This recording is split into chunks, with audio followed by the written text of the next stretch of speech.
The death of cable TV! 3, 2, 1, boom. Can't get enough of tugging? Go to extratugg.com for exclusive content that YouTube won't let me post, and also a bunch of other cool things. Okay, thank you. When Netflix premiered House of Cards in 2013, viewers were treated to an opening scene showing Kevin Spacey committing animal cruelty with a foghorn leghorn accent. And just as he smothered the random dog in some roundabout analogy, this little artistic move had Netflix themselves smothering the entertainment vessel we sailed on our whole lives, cable TV. Not only did this jaw-dropping television show show all of us that cable television wasn't the only place you could go to nowadays for well-written, good television, it also showed that Kevin Spacey is really good at playing an evil person.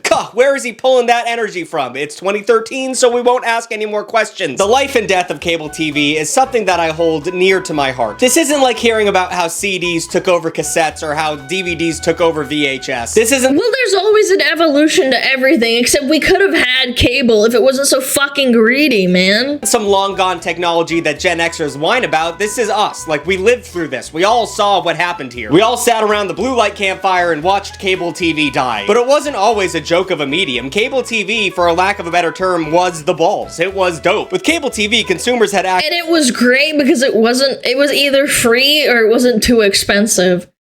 My parents told me stories of them having TV on, and then it turns off at like 9 o'clock, right? And they would play like good night stories, and it was so cute. You could have it for free, and you'd have something to look forward to. I don't know, it was kind of cozy. access to hundreds of channels covering every topic imaginable, including a version of Comedy Central that didn't just air the same reruns of The Office all day, every day. We could just turn on the TV and watch the coolest music videos of all time, anytime. We could watch Spike TV, which was like if a pair of boobs and a tall boy decided to make TV programming. We used to be a proper country before cable TV became the family dog that had 1 or 2 vet appointments before it's finally gonna get put down. And shitification, chat. It's only happened recently. Cable was good for like 30, 40 years.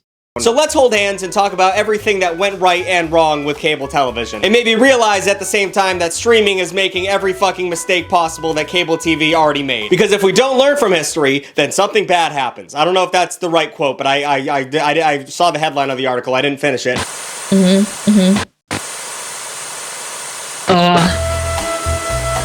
There's something so weird about static. I don't know. I remember trying to configure, when I was a little kid, I would try and configure certain channels. It's so comforting, but like eerie. Yeah, the white noise.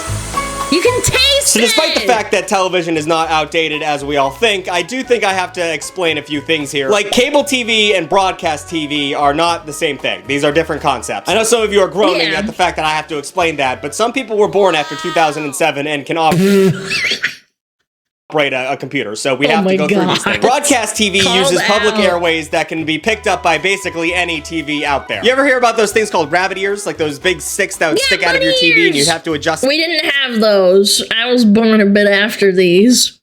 Yeah, we didn't have the bunny ears, so they're a bit too old. Them to get channels. That's broadcast TV, except they did stop doing that when they moved over to like the technology version of it, but whatever, it's like everyone's getting it for free. These include the NCIS and Dick Wolf Cartel Networks, CBS and NBC, for example. PBS also, which is why whenever you meet someone who was poor when they were a child, they don't know anything about SpongeBob, but they can sing the entire theme song to Rough Ruffman verbatim. Broadcast survives via ad dollars from its highbrow art of the common television commercial. Cable television ads used to be better too because they didn't have to, like, I don't know, like, it was just better. Television networks like Animal Planet still depend on ads, but they could do a little bit more, like show my kids self how various farm animals give birth. They don't use public airways, and they require a subscription-based service. And the cable companies always operate with the highest ethical concern and are always really cool about that shit. Those subscriptions they have, they're not scams at all. Cable TV was revolutionary in its distribution of over-the-air programming to places with poor broadcast reception. This was dish TV. Like, there was no actual cable, but you put a disc on your roof that looked like— I remember the day we got disc TV and we could get Russian TV in Europe. It was amazing. Yeah, it was one of those super powerful ones, and my dad was like really scared of going on the roof, but he did it anyway. He really wanted to watch, like, fucking TV. like an anal probe, and then you could enjoy the X-Files like everyone else, unless it was raining or snowing, or it was a little too hot or a little too cold that day, or the sun was out. The best thing about cable TV over broadcast was the specialty networks based on specific genres like science fiction or Guy Fieri. With cable network or National Geographic with aliens. Or was that? No, it was the History Channel. Sorry, the History Channel with the aliens. Catering to different niche audiences, the push to diversify programming grew as more people had access to cable, freeing them from the clutches of the 3-channel lifestyle. There was basic cable at first, and then there was more premium cable that let you swear a lot and show boobs sometimes. Usually side boob, but you could show boobs. And those two things were the coolest things a 5th grader could get his hands on. So it was always fun to go over a friend's house that had premium cable, and when their parents went to sleep, y'all watched boobs. It was fun.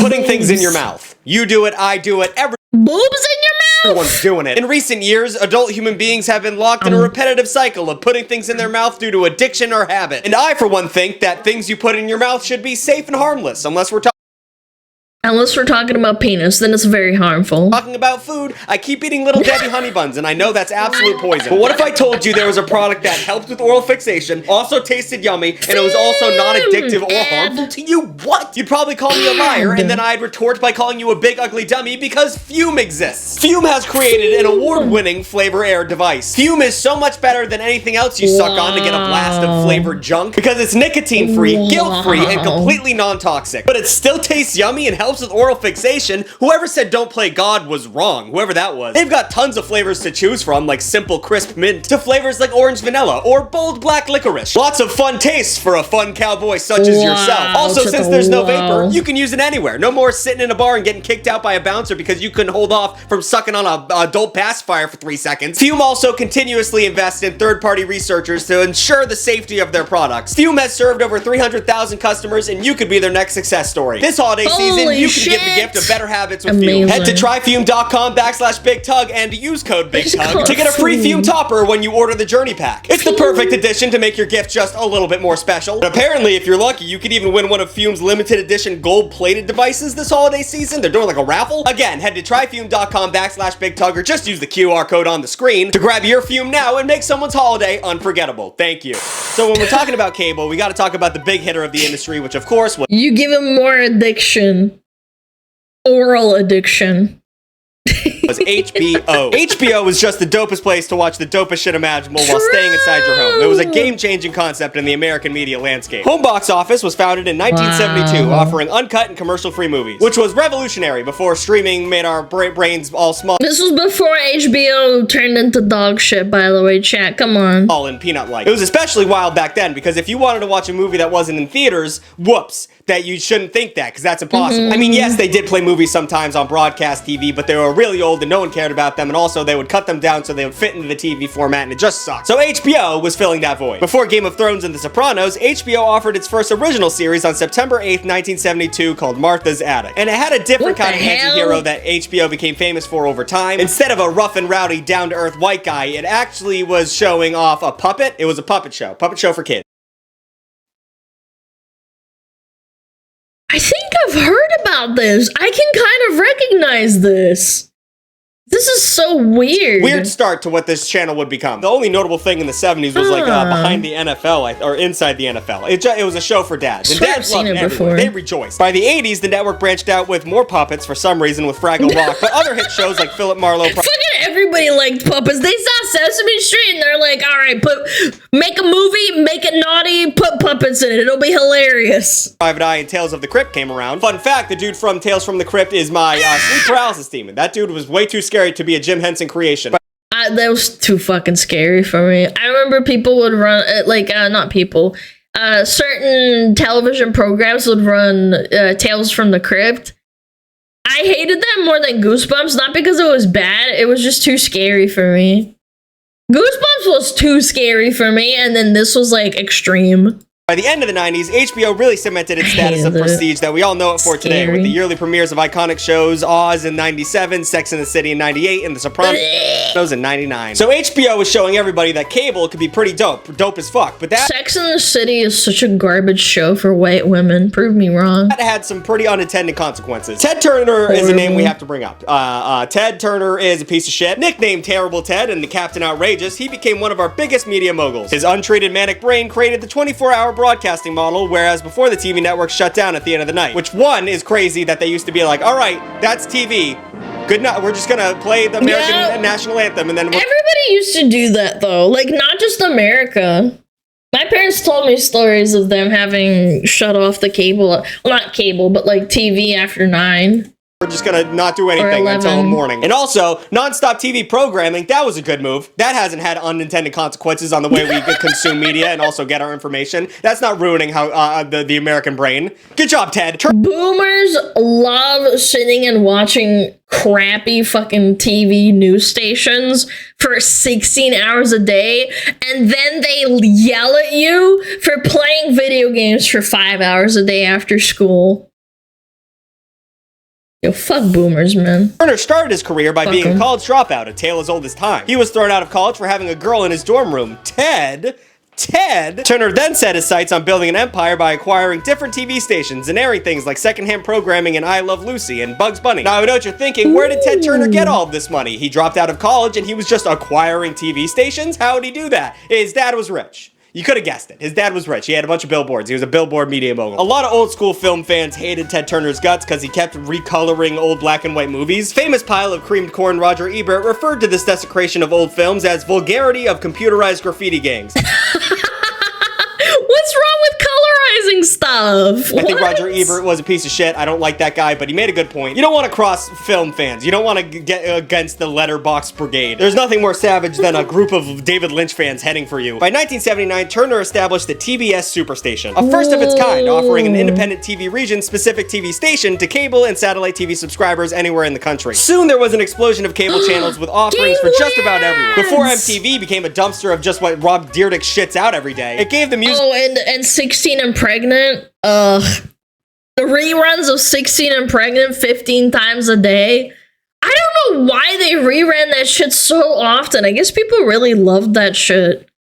The industry an entirely new visual medium and majorly impacted the look of commercials and TV movies at the time. People were just trying shit in music videos, and then some of it worked out. And people were like, "Hey, yo, let's make a movie that looks like that." VH1 was kind of like that. It was originally created to play music videos appealing to an older audience, but then they realized that older people couldn't give a shit about this thing. They don't care about music videos, so that's not working out. Then they shifted to reality programming like Behind the Music, I Love the Decade series, The Surreal Life, and the spin-off Here it comes, 16 and Pregnant. Love. And they kind of ruined MTV by doing that because then MTV started making reality shows, and that was the death of MTV. Sorry, Jersey Shore was fun, but that it was peak.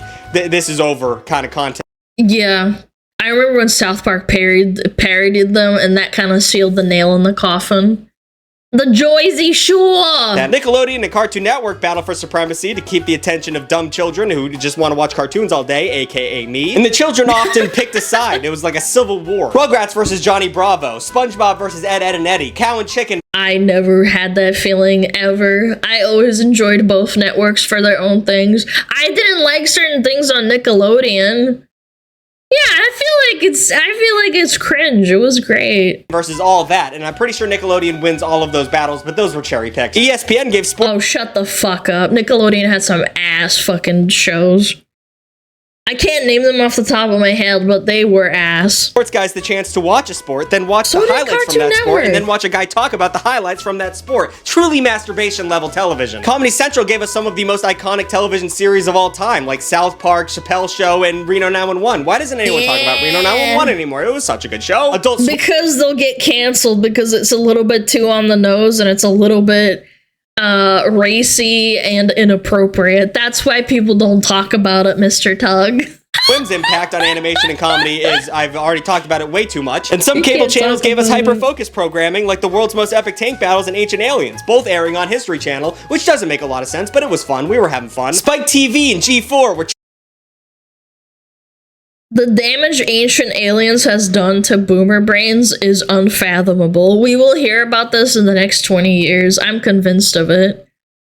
People unironically believe that shit channels instead of thinking it's funny. Only. HGTV, Oxygen, and TLC was for the ladies, for the dainty ladies. And TLC. I don't know if advertisers back then knew about non-binary folk, but if they did, it was probably Steven Universe, probably Cartoon Network. That did a lot for the culture. Then you have more nondescript channels like TBS, TNT, USA Network, True TV, and A&E, and they would just pump out whatever the fuck. They were just making content for anyone who would watch it. You turn on TNT and you're gonna watch an NBA Finals game, a home improvement show, and like a cooking show all within a 2-hour block. It was pretty fun. But the term golden age only exists when the ages that follow it were notably shittier than the ones that preceded it. And oh boy, did things get shitty. They got real shitty real fast.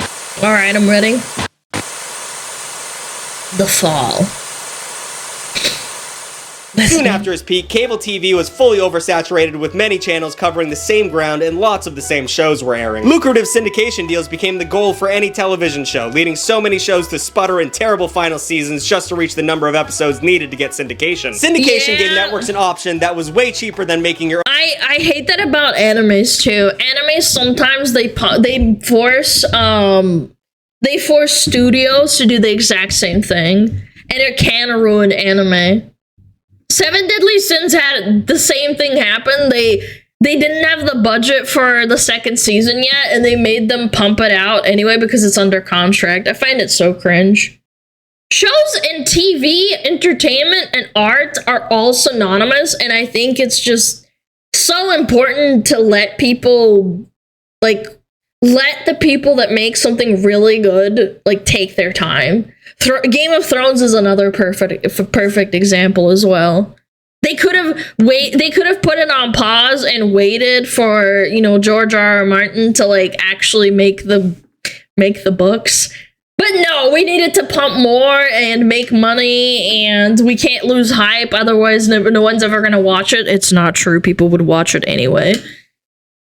Yeah, pump, money. Gotta make investors happy. Own original programming. So naturally, the business geniuses just gave up on making good shows and just said, hey, let's just air Friends and Seinfeld until we die. MTV is the biggest culprit of this bullshit, by the way. That channel has been a well-known joke for many years. With ridiculousness occupying most of the broadcast hours in the week, the channel has become an I think that's because the guy that made Ridiculousness, whatever his name is, we watched an entire documentary on it.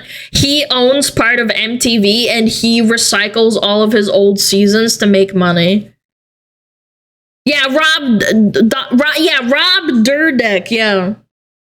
He's a really smart entrepreneur. Yeah, he owns part of MTV. That's why all you see is Ridiculousness. Unkillable zombie version of its former self. They completely gave up and focused on Paramount Plus. Actually, any Viacom channel has done that. Go watch Adult Swim on the TV. Go tonight, stay up a little late and watch Adult Swim. There's no more ads on that channel. It's just ads for Paramount Plus. They've given up on trying to make money, just sending people to Paramount. Speaking of which, I don't think Cartoon Network even exists anymore. Like, the channel is still up, but like people on Twitter who used to work there say like the channel is pretty much gone. Like, no one works at Cartoon Network anymore, and that's fucking scary. All of the TV networks were Wait, what?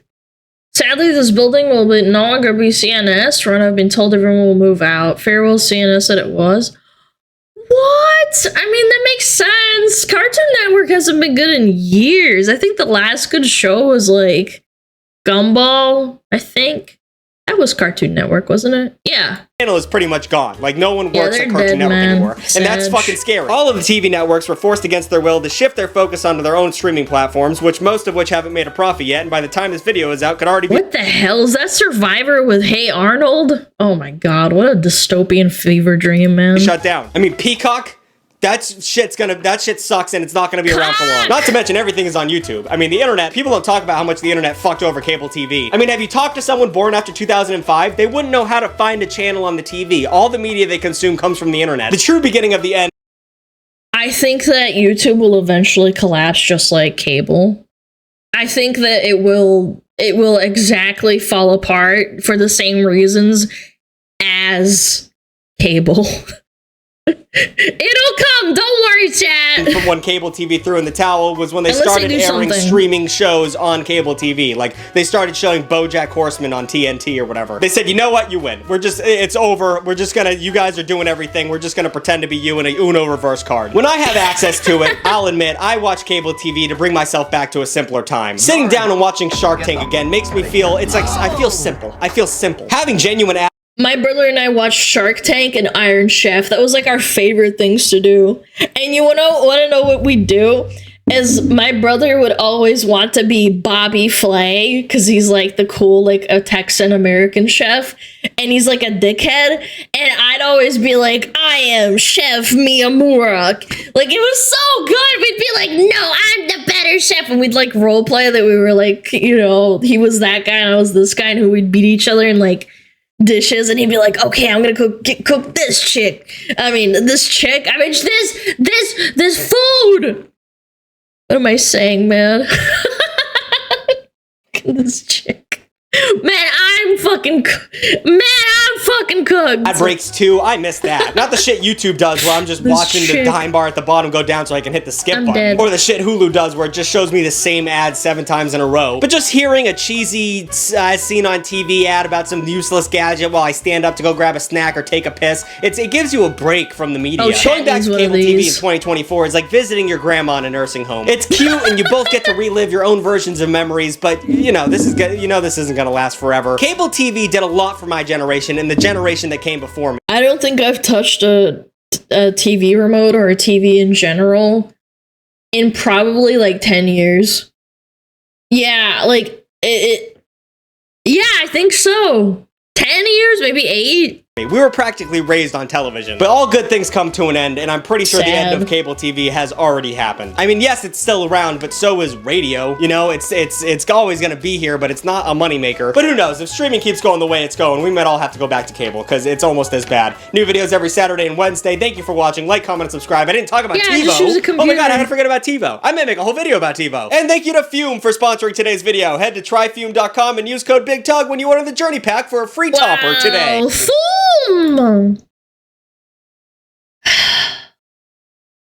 Yeah, when I moved out, I just kind of didn't get cable. I just used I had a TV, but I could plug in my computer into it. That doesn't count, chat. If you plug in your computer into the TV, it doesn't count. It's different.